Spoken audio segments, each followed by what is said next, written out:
நீங்கள் பார்த்துக் கொண்டிருப்பது உங்கள் விஜய். மகாபாரதத்தை ஆறும் பேசிக்கிறார். வைசம்பாயனரும் ஜனமேஜயரும் பேசிக்கொண்டார்கள். அந்த கதையைத்தான் நீர் சொல்லுன்னு கேட்க மேற்கொண்டு மகாபாரத கதை சொல்ல ஆரம்பிக்கிறார். இப்போ முதல்ல வியாசர் அவ்விடத்துக்கு வருகை புரிகிறார். ஜனமேஜயன் சர்ப்பசத்திர யாகம் பண்ணிட்டு இருக்கார். அதுக்கு வியாசர் வருகிறார். அவரிடத்துல எல்லாரும் பிரார்த்திக்கிறார். அப்போ ஜனமேஜயன் கேட்டுக்கணும்னு ஆசைப்படுறான். என்னுடைய தாத்தாக்களுக்கும் கௌரவாளுக்கும் ஏன் சண்டை? இப்போ பாண்டவர்களுக்கும் கௌரவர்களுக்கு என்ன சண்டை? அது பெரிய குருக்ஷேத்திர போரில் முடிஞ்சு அத்தனை பேரும் பிராணம் போகிற அளவுக்கு என்ன பகைமை எல்லாம் தெரிஞ்சுக்கணும்னு ஆசை. வியாசர் சட்டுன்னு சொல்லிட்டார். இதை நான் ஏற்கனவே ரொம்ப விஸ்தரமாக உபன்யாசம் பண்ணி இதோ இந்த பக்கத்தில் இருக்கிற வைசம்பாயனருக்கு சொல்லி கொடுத்துட்டேன். அதனால் இனிமேல் நீர் அவரிடத்தில் கேட்டுக்கொள்ளும் என்று வைசம்பாயனருக்கு ஆணையிட அவர் ஜனமேஜயருக்கு சொல்கிறதுக்கு ஆரம்பிக்கிறார். ஸ்ருத்வாது சர்ப்பசத்ராய தீட்சிதம் ஜனமேஜயம் அபியகஜத் ரிஷிர் வித்வான் கிருஷ்ணத்வைபாயனஸ்ததா. கிருஷ்ணத்வைபாயனர் பகவத் பாதராயணர் உள்ள வந்தார். பராசரருடைய திருக்குமாரர். ஜனயாமாச யம் காலி சக்தேஹே புத்திராது பராசராத் கன்னைவ யமுனாத்வீபே பாண்டவானாம் பிதாமகம். பாண்டவர்களுக்கு பிதாமகர், பிதாமகர்களுக்கெல்லாம் பிதாமகர். பிரம்மா காலத்திலேருந்து இப்போ சொல்ல வேண்டியதுதான். பிரம்மா, வசிஷ்டர், சக்தி, பராசரர், வியாசர், சுகர். இதுதானே நம்ம ஒரு நாளும் பார்த்துட்டு இருக்கோம். அவருடைய அவதாரத்தை பற்றி சொல்ல போகிறார். விவ்யாசைகம் சதுர்த்தாயோ வேதம் வேதவிதாம் வரஹ பராவரஜோ பிரம்மர்ஷி கவி சத்யவிரத சுச்சி சிறந்த கவி, ஆதி கவி, தெய்வ கவிஞர். எங்கே உபன்யாசத்துக்கு பீட்டம் போடுறா, காலக்ஷேபத்துக்கு பீட்டம் போட்டாலும் வியாசபீட்டம்னு தான் சொல்லுவா. ஒருத்தர் கதை சொல்கிறாருன்னு சொன்னாலே வியாசபீட்டத்தை நம்ம வளரின்னு இருப்போம். வியாசருக்கு நமக்கு ஒன்றும் இல்லை இப்போ. ஆனால் பீட்டம் போடச்சவே வியாசபீட்டம்னு ஒரு மதிப்பு, ஒரு மரியாதை இல்லையோ. அப்பேற்பட்ட வியாசர் பராசரருக்கு குமாரரா பிறந்தார். யஹா பாண்டும் திருதராஷ்டிரஞ்ச விதுரம் சாப்பியஜி ஜனத்து. இதை சொல்லும்போது பாண்டவானாம் பிதாமகம்னு ஒரு வார்த்தை போட்டிருக்கார். பாண்டவர்களுக்கு தாத்தாவான வியாசர் பிறந்தார். நமக்கு சட்னு தோணும், பாண்டவர்களுக்கு இவர் எப்படி தாத்தாவானார்? பாண்டவர்களுக்கு பாண்டு, பாண்டுவன் திருத்தராஷ்டிரன் பிறந்தது விசித்திர வீரியனுக்கு. அப்போ அவர்களுக்கு பிறந்தான் அவர்னா தாத்தா. இவர் எப்படி தாத்தான்னு சொல்லலாமன்னா விசித்திர வீரியனாலே இந்த பிள்ளைகளை உண்டாக்குறதுக்கு முடியல. பாண்டுவோ திருத்தராஷ்டிரனோ பிறந்தது அம்பிகைக்கும் அம்பாலிகைக்கும் வியாசருடைய பிரசாதத்தாலே, வியாசருடைய அனுகிரகத்தால தான் அந்த குழந்தைகளே பிறந்தார்கள். அதனால தான் பாண்டவர்களுக்கு பிதாமகர்னு தைரியமாக சொல்லியிருக்கார். அப்படின்னு உடனே இவருக்கு ஆசை. அப்படியா வேதவியாசரே, நீர் எனக்கு தாத்தாவுக்கு அப்பாவா? நீர் எப்படி அப்படியா? நீர் அந்த கதையை எனக்கு தெரிஞ்சுக்க. இந்த பிள்ளை எந்த வார்த்தையை சொன்னாலும் அந்த கதை வேணும், அந்த கதை வேணும்னு ஆரம்பிக்கிறார். சரி, எல்லாத்தையும் சொல்லிட வேண்டியதான் என் வைசம்பாயனருக்கு அனுகிரகிக்கிறார். அப்போது கேட்க ஆசை. தேஷாம் சரிதமிச்சாமி கத்தியமானம் துவயா த்விஜ. அது தேவரீரே சொல்லணும்னு கேட்க ஆசைப்படுகிறேன். ஏன் எங்கள் தாத்தாவுக்கும் அவர்களுக்கும் பகை ஏற்பட்டது? தஸ்ய தத் வச்சனம் ஸ்ருத்வா கிருஷ்ணத்வைபாயனஸ்ததா சசாச சிஷ்யமாசீனம் வைசம்பாயனம் அந்திகே. பக்கத்தில் இருக்கிற வைசம்பாயனரை விழுந்து வணங்கினார். சிஷ்யர் உட்கார்ந்துட்டார். வைசம்பாயனர் அமர்ந்திருக்கிறார். ஒத்தருக்கொத்தர் இப்போ பேச ஆரம்பிக்க போகிறார். ஆச்சரியமான பாரதம் பிறந்தது. வைசம்பாயனர் எல்லாரையும் நமஸ்கரிச்சுட்டு தொடங்குகிறார். குரவே பிராங் நமஸ்கிருத்திய மனோபுத்தி சமாதிபிகி சம்பூஜ்ய சத்விஜான் சர்வான் ததான்யான் விதுஷோ ஜனான் மகர்ஷே விஸ்ருதசேக சர்வலோகேஷு தீமதா. அனைத்திடத்தில் இருக்கிற ரிஷிகளுக்கு வணக்கம். ஆதிக்கடவுளான நாராயணனுக்கு வணக்கம். நம் மனத்தையும் புத்தியும் சமாதானப்படுத்தி எவனிடத்தில் செலுத்தினால் மறு பிறவி இல்லாமல் பாபங்களை தொலைக்கிறானோ அந்த மகாபுருஷனான புருஷோத்தமனுக்கு வணக்கம். இது இத்தனை அர்த்தங்களையும் அடியனுக்கு கொடுத்த பிரசாதித்த வேதவியாசருக்கு வணக்கம்.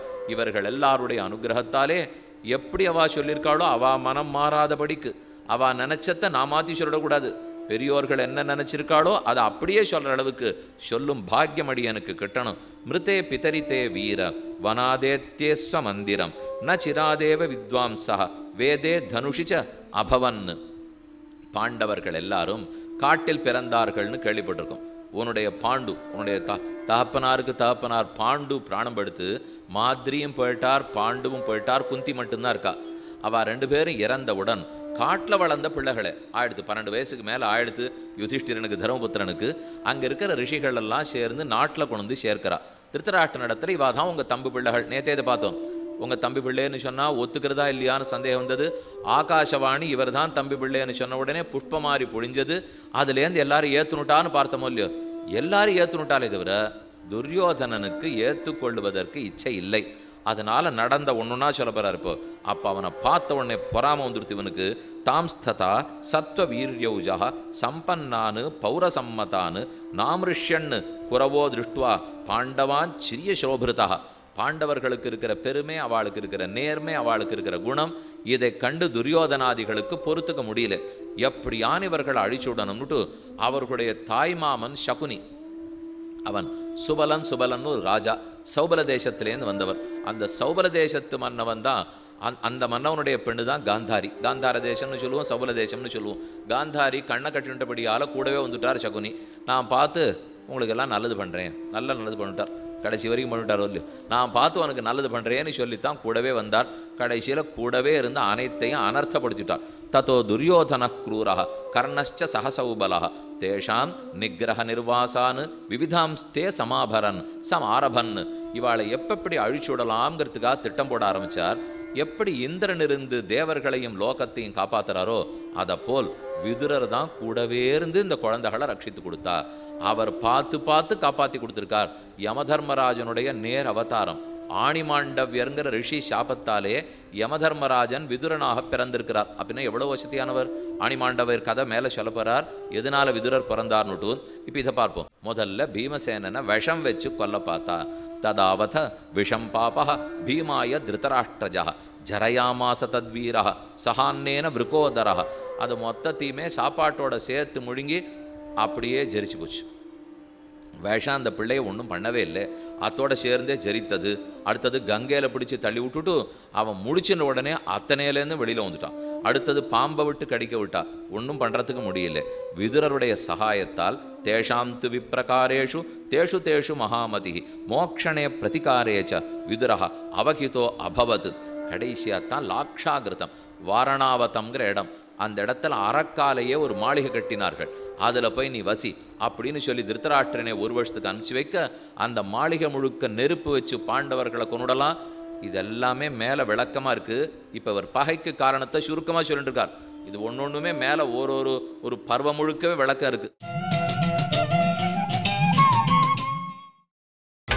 நீங்கள் பார்த்துக் கொண்டிருப்பது உங்கள் விஜய். அதனால தான் இப்போ சுருக்கமாக சொல்கிறார், இவர்களுக்கு லாக்ஷாகிரகத்தில் நெருப்பு வச்சா தேனமுக்தா ஜதுகிருகாத்து நிஷீதே பிராத்ரவன் வனம். அங்கிருந்து காட்டுக்கு போயிட்டார்கள். ஒரு சுரங்கப்பாதை வெட்டுறவனை விதுரர் தான் அனுப்பிச்சு வச்சார்.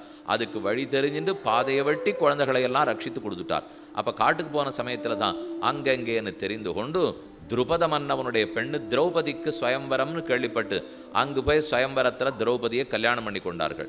பகன் ஒருத்தனை அழித்து பிராமணரை ரட்சித்து விட்டார்கள். ஹிடிம்பன் ஒருத்தனோட ஹிடிம்பி சகவாசம் ஏற்பட்டு கடோத்கஜனை பீமன் பெற்றான்.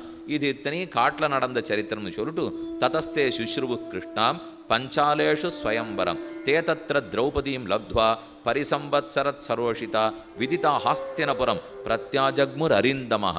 கல்யாணமும் பண்ணிக்கொண்டு எல்லாரும் திரும்ப ஹஸ்தினாபுரத்தை அடைந்தார்கள். இவா வருவான துரியோதனன் நம்பவே இல்லை. வந்ததை பார்த்துட்டு பெருங்கோபம் உண்டது. மறுபடியும் சதித்திட்டம் தீட்டினான். இவர்களை தியூத்தம் சொக்கட்டான் ஆட்டத்துக்கு கூட்டு வேணும்னு வஞ்சிச்சு ஜெயிச்சு நாட்டையே இல்லைன்னு சொல்லி அனுப்பிச்சிட வேண்டிதான் என்று நடந்துதான். அப்புறம் 12 வருஷம் காடுவாசம், 1 வருஷம் அஜ்ஞாதவாசம். அதை முடிந்த பிற்பாடு விராட நகரத்திலேருந்து வந்தார்கள். உபப்ளாவியத்துக்கு பக்கத்தில் தங்கியிருந்து கண்ணனன் தூது போனான், சஞ்சயனன் தூது வந்தான்.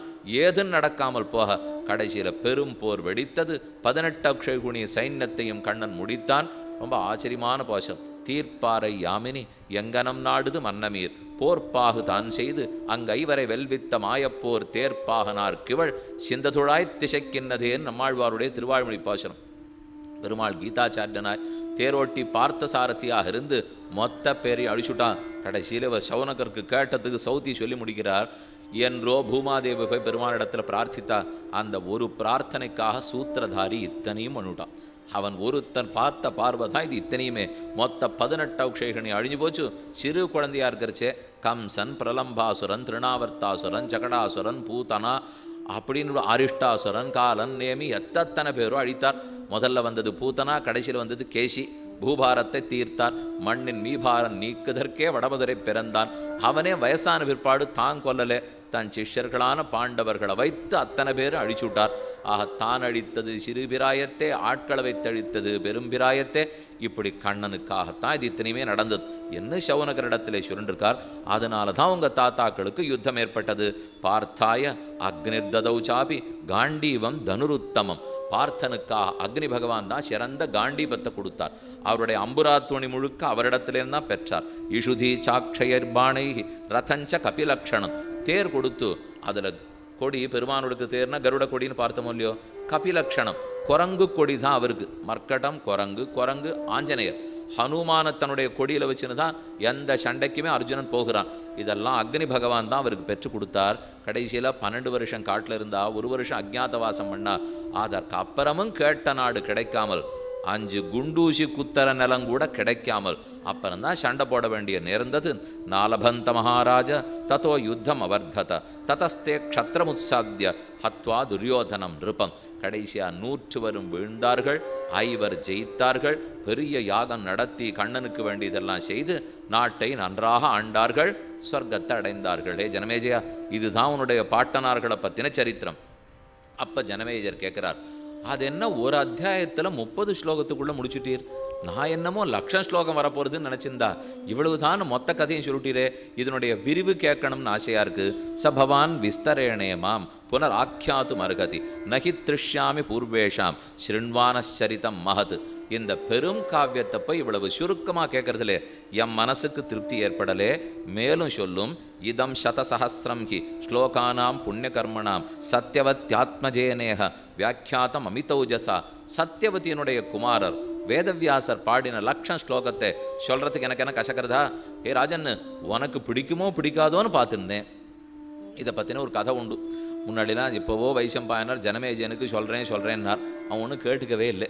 ஜனமேஜனுக்கு ராஜ்ய காரியம் ரொம்ப அதிகம். இப்போ ஏதோ வியாசர் வந்தார் சொல்லவே கேட்டுருக்கானே தவிர அவனுக்கு ராஜ்ய வியாபாரம் நமக்கே கொஞ்ச நாளைக்கு மேலே உட்கார முடியல. நிஜமாக ராஜாவும் அப்போ அவனால் உட்காந்து இவ்வளோ பெரிய கதை கேட்க முடியுமோ? கேட்டுக்கவே இல்லை. அவர் வந்தவர் ஒரே ஒரு பருவம் சொல்கிறேன் கேட்டுக்கோ, மாட்டேன்னு விட்டான்.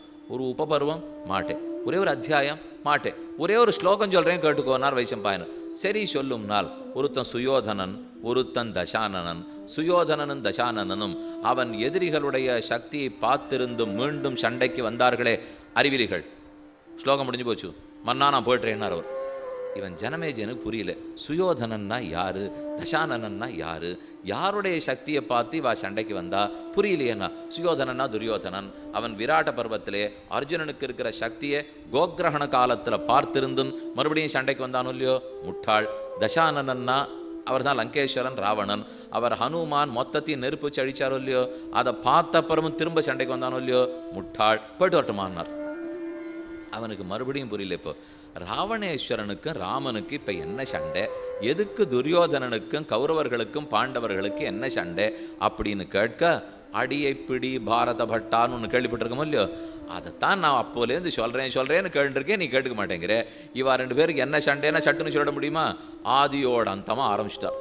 ஆரம்பித்து மொத்த கதையை 1,00,000 ஸ்லோகத்தை சொல்லிட்டு அப்புறம் அவனை பார்த்து கேட்குறார், இதில் தர்மம் அர்த்தம் காமம் மோட்சம் 4 சொன்னேன். ஜனமேஜயா, இந்த 4த்துக்குள்ளே உனக்கு எது சிறந்த புருஷார்த்தமாக படுறது, உன் மனசுக்கு எது சிறந்தது? அவன் கை கூப்பிட்டு சொன்னான், இந்த 4மே எனக்கு புருஷார்த்தமாக படலேன்னு விட்டான். பின்ன நீ என்ன 5வது கண்டுபிடிக்க போறியா? இருக்கிறதே 4 தானே? இல்லை, இந்த 4ஐயும் மகாபாரத கதையை அமுதம் போன்ற உம்ம வாக்கால நீ சொல்லிகிட்டே இருக்கணும். என் ஜென்மம் முழுக்க நான் கேட்டுட்டே இருக்கணும். இதை விட எனக்கு வேற புருஷார்த்தமே தெரியல. பிபந்தம் தொன் முகாம்போஜ ஹரிம் ஹரி சுத்தம் ஹரிகதாமிருதம். ஹரியனுடைய கதையாகிற அமிர்தத்தை தேவரீர் சொல்லிகிட்டே இருக்கணும், அடியன் கேட்டுட்டே இருக்கணும். அப்போ அவர் சொல்கிறார், உனக்கு பசி தாகம் இருக்கும், ராஜாவாச்சே சுகுமாரனாச்சே, எனக்கு என்ன ரிஷி, எத்தனை நாள் வேணால் பேசிட்டு பேர்னா ஒரு தாகம் இல்லை. இந்த அமிர்த கதையே தான் தாகத்தை போய்க்கிடுத்தேன், அதுதான் எனக்கு ஷோராக இருக்கே. இதுக்கு மேலே இன்னொன்று நம்ம கேட்கணுமா? பெரியவர்களிடத்த மகான்களிடத்தில் கேட்க கேட்க கேட்க இன்பம். அவள் அத்தனையும் தங்க உள்ளத்தில் தரிச்சுட்டு கண்ணனையே சாட்சாத்கரிச்சுட்டு பேசுகிறாளோ இல்லையோ. அதனால ஜனமேஜயனுக்கும் வைசம்பாயனுக்கும் உரையாடல் நான் தாராளமாக சொல்கிறேன். உன்னால் முடியுமோ முடியாதோன்னு பார்த்தேன். நீங்கள் பார்த்துக் கொண்டிருப்பது உங்கள் விஜய். இதம் ஹி வேதைஹி சமிதம் பவித்ரமபி சோத்தமம் ஸ்ராவ்யாணாம் உத்தமம் சேதம் புராணம் ரிஷி சம்ஸ்துதம் கேட்க வேண்டிய கதைகளுக்குள்ளே சிறந்தது, ரிஷிகளால் கொண்டாடப்பட்டது. தர்மசாஸ்திரம் இதம் புண்ணியம், அர்த்தமசாஸ்திரம் இதம் பரம். இதில் தர்மம் இருக்குது, அர்த்தம் இருக்குது, காமம் இருக்குது, மோட்சம் இருக்குது. ஆகவே மன்னனே சொல்லுகிறேன் கேட்டுக்கொள் என்று தொடங்குகிறார். இதெல்லாம் நாம் பார்த்தது இப்போ ஆதி பருவத்துக்குள் அம்சாவதரண பருவத்தில் இருக்கிறோம். யாராராக பிறந்தார்கள், அதுக்கு மேலே தான் இப்போ கதை சொல்கிறார். ராஜா உபரிச்சரவசு, இந்திரனிடத்திலேருந்து அவன் பெரிய வரம் பெற்றிருக்கிறான். அந்த உபரிச்சரவசுவை பற்றியும் அடுத்து வியாசர் முதலானவர் அவதாரம். முதல்ல வியாசர் பிறக்கணுமே, எழுதினவர் எப்படி பிறந்தார்னு தெரிஞ்சுட்டா தானே மற்ற பேர் பிறந்தது பார்க்க. ராஜா உபரிச்சரோ நாம தர்மநித்யோ மகீபதி பபூவ மிருகயாம் கந்தும் சதா கில திருடவிரதா சச்சேத் அபிஷயம் ரம்யம் வசு பௌரவநந்தன இந்திர உபசபேஜாக ரமணீயம் பிரஜீபதி. உபரிச்சரவசுன உபரி மேலே, சர போயின்னு இருக்கிறவர். இவருடைய தேர் பூமியில் போகாதான், எப்பவும் பூமியிலேருந்து ஒரு அடி அப்படி மேலேயே தான் பறந்துட்டு இருக்குமா. அதனால தான் வசூன்னு அந்த ராஜாவுக்கு பேர். அவன் உபரியே சரிச்சென்றிருந்தபடியால் உபரிச்சரவசுன்னா. அவன் இந்திர பதவிக்காக பெரிய தபஸ் பண்ணினான். இந்திரன் அவரை கூட்டு, வேண்டாம், நான் மேல் லோகத்தை ஆண்டுன்னு இருக்கேன், நீ கீழ் லோகத்தில் இரு, நல்ல விஷயம் நன்னா நடக்கும்படிக்கு பூமியில் பார்த்துக்கோ, இந்த சக்தியை உனக்கு கொடுக்குறேன்னு சொல்லிட்டார். லோகே தர்மம் பாலயத்வம் நித்தியயுக்தா சமாஹிதா தர்மயுக்தஸ்ததோ லோகான் புண்ணியான் பிராப்சதி சாஸ்வதான். அவர் உபரிச்சரவசு இங்கு மங்கும் போய்கொண்டு லோகத்தில் எல்லாம் நல்லது நடந்துட்டுருக்கான்னு பார்த்துட்டுருக்கார். அவர் ஒரு மனைவியை அடைந்தார். அவருக்கு கிரிகான்னு பேர். கிரி மலையிலேருந்து பிறந்தபடியால் அவளுக்கு கிரிகான்னு பேர். உபரிச்சரவசனுடைய மனைவி கிரிகா. அந்த மனைவிக்கும் இவருக்கும் தான் குழந்தை பிறந்திருக்கணும். ஆனால் அப்படி இல்லாமல் இவர் ஒரு நாள் காட்டில் இருக்கும்போது மன்மத்த தாபம் பீடிக்க, அப்போ இவருடைய வீரியம் ஸ்கலிக்க அதை ஒரு பறவைனிடத்தில் கொடுத்து மனைவியினிடத்தில் சேருன்னு சொன்னார். ஆனால் போயின்னு இருக்கிற வேகத்திலே கீழே ஒரு பெரிய நதி ஓடின்னு இருந்தது. அந்த நதிக்குள்ளே அத்ரிகான்னு ஒரு மீன் இருந்தது. அந்த மீனின் இடத்துல அந்த வீரியம் நழுவி விழுந்துடுச்சு. அந்த மீன் அந்த வீரியத்தை தரிச்சதுக்கு 2 குழந்தைகள் பிறந்தது. ஒரு ஆண் குழந்தை பிறந்தது, ஒரு பெண் குழந்தை பிறந்தது. மீனுடைய குழந்தையோ இல்லையோ, அதனால் மத்ஸ்யகந்தி, அதுக்கு மத்ஸ்ய மீனுடைய வாடை அடிச்சுட்டே இருந்தது. அதனால் அந்த மீன் குழந்தைக்கு மத்ஸ்யகந்தின்னு பேர். வலைச்சேரியிலே மீனவர்கள் செம்படவர்கள் குடியிருப்பதான் அது இருந்தது. சகார பத்னீம் கன்யாம் து ததாதாம் கிரிகாம் நிருபா ருத்துகாலம் அனுப்பிராப்தா திராஸ்நாதா பும்சவனே சுச்சி. ஆக உபரிச்சரவசனுடைய வீரியத்தை மீன் தரித்தது. அந்த மீனுக்கு அத்ரிகான்னு பேர். அவ ஏற்கனவே ஒரு அப்சரஸ். அந்த மீனே இல்லை, அவர் சிறந்த அப்சர பெண்ணு. ஏதோ ஒரு வசத்தால் 2 மனுஷ குழந்தைகளை பிறக்கிற அளவுக்கு மீனா பிறக்கணும் அப்படின்னு அந்த நதியில் கடந்திருக்கா. இந்த குழந்தைகள் பிறந்த உடனே அவளுக்கு சாப விமோசனம் கிடச்சிடுத்து. அவள் புறப்பட்டு போயிட்டா. இந்த குழந்தைகளை ஒரு செம்படவன் எடுத்து வளர்த்து வருகிறான். அதில் அந்த பெண்ணுக்கு மத்ஸ்யகந்தின்னு பேர். அவளுக்கு இயற்பெயர் சத்யவதின்னு பேர். அவள் ரொம்ப பேரழகியாக வளர்ந்துன்னு வரா. சத்யவதி வளர்ந்து கொண்டு வந்து செம்படவர்களோ இல்லையோ, யமுனா நதிக்கு இக்கரையிலேருந்து அக்கறைக்கு படகு ஓட்டின்னு போவோ, அக்கறையிலேருந்து இக்கரைக்கு படகு ஓட்டி வருகிறாள். மீனவ பெண் வளர்ந்து வந்தாள். அந்த பெண்ணினுடைய படகுல ஒரு நாள் பராசர மகரிஷி ஏறுகிறார். அவள் இக்கரையிலேருந்து அக்கறை கொண்டு போய் விடப்போறா. காயே மத்ஸ்யா இமௌ ராஜன் சம்பூதௌ மானுஷாவிதி தயோ புமாம்சம் ஜக்ராஹ ராஜ உபரிசரஸ்ததா சமத்ஸ்யோ நாம ராஜாசீத் தார்மிகா சத்யசங்கரா. அப்போது பராசரர் படகுல வந்துருக்கிறவருக்கு இந்த பெண்ணை பார்த்துட்டு மிகுந்த ஆசை ஏற்பட்டது. பெண்ணே, உன்னை கல்யாணம் பண்ணிக்கணும்னு நான் ஆசைப்படுறேன்.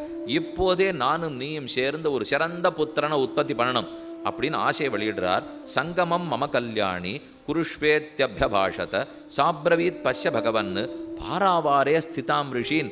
நாம் நடுவில் யமுனையில் போயிட்டு இருக்கோம். இந்த கரையில் ரிஷிகள் இருக்கா, அந்த கரையில் ரிஷிகள் இருக்கா, ஏதானு புரிஞ்சு பேசுறீரா? இந்த பெண் அவரை பார்த்து கேட்க, ஓ ரிஷிகள் பார்க்குறாள், நீ வெக்கப்படுறியா? இப்போ சட்டென்று தன் யோக பலத்தாலே மொத்த இடத்தையும் பனிமூட்டமாக்கினார். இந்த பக்கம் ரிஷி இருக்குன்னு தெரியல, அந்த பக்கம் ரிஷி இருக்குன்னு தெரியல. அப்புறம் அவள் கேட்டா, நாம் நடுவில் யமுனையில் போயிட்டு இருக்கோம், இது இப்போ போயிட்டு இருக்கிறச்சேப்போ உம்மோட கூட முடியுமானால் மறுபடியும் யோக மகாத்மத்தால் ஒரு தீவையே உற்பத்தினார். அந்த தீவில் 2 பேரும் கலந்தார்கள். ஆதனால் ஒரு குழந்தை பிறந்தது. அந்த சமயத்துக்கு அவள் ஆக்ஷேபிக்கிறார், நீர் நம்மோட இப்போ சேர்றீர், நீர் கிளம்பி போயிட்டுவீர், அதுக்கப்புறம் நான் மறுபடியும் கன்னிக்கையாக இருக்கணுமே, எனக்கு கல்யாணம் ஆகணுமே, இப்போ நான் புத்திரனை பெற்றுட்டா எனக்கு ஆபத்துன்னால் கவலைப்படாதே, உன் கன்னித்தன்மை மாறாது. நீ குழந்தை பிறப்பாய், அந்த குழந்தையும் உன்னோட இருக்க போகிறதில்லை. நீ எப்போ நினைக்கிறாயோ அப்போ தான் வருவான். உன்னுடைய கன்னித்தன்மையும் மாறாது, நீ மேலும் கல்யாணம் பண்ணி கொள்ளலாம். இது ரிஷியினுடைய யோக மகாத்மியத்தால் நடக்கிறது. தேவ ரகசியத்தையும் ரிஷி ரகசியத்தையும் நீ புரிந்து கொள்ள மாட்டாய் என்று பராசரர் சொன்னார். பெண்ணும் இணங்கினாள். இருவரும் சேர்த்து ஒரு தீபத்தில் உடனே ஷடக்கென குழந்தை பிறக்க. அதனால தான் அவர் கருப்பாக இருந்தாராம். கிருஷ்ண துவைபாயனர்னு பேர் வந்தது. அவரை பக்கத்தில் இருந்து ஒரு பதரி வனம்னு சொல்லுவா, பதரிகாசிரமம் இருக்கோ இல்லையோ, அதை போல இது ஒரு மரம். அந்த மரத்தினுடைய கீழத்தான் கண்டெடுத்தா போலே அங்கே தான் பெற்றிருக்கார்கள். அதனால தான் பாதராயணர் அப்படிங்கிற பேர் அவருக்கு வந்தது. பிறந்த உடனே யோகத்தில் இச்சை, பிறந்த உடனே தியானம் பிரம்மத்தை தேடுறதுல தான் இச்சை. பிறந்தது, பராசரர் புறப்பட்டு போயிட்டார். பெண்ணு மறுபடியும் கன்னித்தன்மை அடைந்தார். வியாசர் அம்மாவை பார்த்து சொல்றார், நமக்கு உம்மோடே வாழ்வதற்கு இச்சை இல்லை, நாம் காட்டில் பிரம்மத்தை தேடி போகிறோம், எப்போதாவது உமக்கு வேணும் என்று நினைத்தால் என் உதவி தேவைப்பட்டால் நீர் நினைக்கலாம் என்று சொல்லிட்டு வியாசர் புறப்பட்டு போயிட்டார். அவருடைய குமாரர் மேற்கொண்டு பிறந்தவர் தான் சுகாச்சாரியர். அப்ப பராசருடைய மகனார் பாராசரியர்னு திருநாமம். ச மாதரம் அனுஜாப்பிய, மேலே அவர் பேர் காரணமே சொல்றார். இது சத்யவதி ஹிருஷ்டா லப்த்வா வரம் அனுத்தமம் பராசரேன சம்யுக்தா சத்யோ கர்ப்பம் சுஷாவஹ. உடனே குழந்தை பிறந்தது. ஜக்ஞேச யமுனா த்வீபே பாராசரியஸ்ய வீரியவான். பராசருடைய குமாரர் பாராசரியர் வியாசர் பிறந்தார். 4 வேதங்களை அவர்தான் பிரித்து கொடுத்தவர். ன்யஸ்தஹ த்வீபே சயத் பாலஹ தஸ்மாத் துவைபாயன ஸ்மிருதா. அந்த குழந்தைய தீபத்தில் விட்டுட்டு போனாலும் இல்லையோ, அதனால துவைபாயனர்னு அவருக்கு பேர் வந்தது. வேதான் அத்தியாபயாமாச மகாபாரத பஞ்சமான். 4 வேதத்தை 4 சிஷ்யர்களுக்கு சொல்லிக் கொடுத்தார். மகாபாரதம்ங்கிற 5வது வேதத்தையே எழுதினார். சுமந்தும் ஜெய்மினிம் பைலம் சுகம் சுகஞ்சைவ ஸ்வ ஆத்மஜம் பிரபுர்வரிஷ்டோ வரதः வைசம்பாயனமேவசம் ததா பீஷ்மசாந்தனவः கங்காயாம் அமிதத்யுதிஹி. அதற்கப்புறம் சட்டுன்னு சுருக்கமாக ஒரு கதையை சொல்கிறார். இந்த சுருக்கத்தை கேட்ட உடனே தான் அடுத்த கதை வரும். இப்போ சத்தியவதிக்கும் பராசருக்கு கல்யாணமாகி வியாசர் பிறந்துட்டார். அதே சத்தியவதி மறுபடியும் கன்னித்தன்மை அடைந்து விட்டாள். அந்த மத்ஸ்யகந்திங்கிற சத்தியவதியைத்தான் சந்தனு மகாராஜர் கல்யாணம் பண்ணிக்கிறார். சந்தனுன்னு சொன்ன உடனே அது 6ங்கிற கேள்வி வந்தது. அவர் சந்திரவம்சத்தில் பிறந்தவர்னு பேச்சு வந்தது. சந்திரவம்சம் எதுங்கிற கேள்வி வந்தது. அதுக்குன்னு சந்திரவம்சத்தில் உதித்த சுக்கராச்சாரியரை பற்றி மேற்கொண்டு யயாதி, அவர் சந்திரவம்சத்தில் பிறந்தவர். யயாதி தேவயானியை கல்யாணம் பண்ணிட்டார். யயாதி சர்மிஷ்டையை கல்யாணம் பண்ணிட்டார். அதுக்கப்புறம் வம்சத்தில் துஷ்யந்தன் பிறந்தான். அவனுக்கு பரதன் பிறந்தான். இதெல்லாம் புரூரவா நகுஷன், நகுஷனுடைய மகன் யயாதி. மேற்கொண்டு அவா வம்சத்தில் துஷ்யந்தன் பரதன் பிறந்தா. பரதனிடத்தில் குரு பிறந்தான். குருவனிடத்தில் பிற்பாடு தேவன் பிறந்தான். அவனுக்கு தான் கடைசியா நாம பார்க்க போற சந்தனு பிறந்தார். சந்தனுவனுக்கு பீஷ்மர் பிறந்தார். சந்தனுவிடத்திலேயே தான் மறுபடியும் விசித்திர வீரனும் சித்ராங்கதனும் பிறந்தார்கள். அவர்களிடத்திலே திருத்தராஷ்டிரனும் பாண்டுவும் தோன்றினார்கள். திருத்தராஷ்டிரனிடத்துல 100 குமாரர்களும் மற்றொருத்தரான பாண்டுவனிடத்திலே 5 குமாரர்களும் பிறந்தார்கள்னு சரித்திரம் போகணும்.